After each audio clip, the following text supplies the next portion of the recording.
Hello, everyone. Welcome to our Wix Studio Editor series. Today, we are going to talk about how you can delete sections right here on the Wix Studio Editor.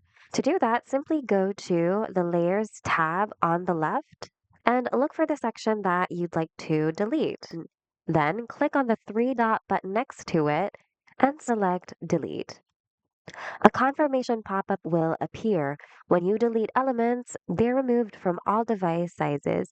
To hide elements on this breakpoint only, select Hide. But if you're sure you want to delete it, hit Delete to confirm. And that section should successfully be deleted from your page. And that's all for today, guys. We hope this video was helpful somehow. If you need more Wix tutorials, check out our channel and consider subscribing as well. Thanks for watching and see you guys in the next video.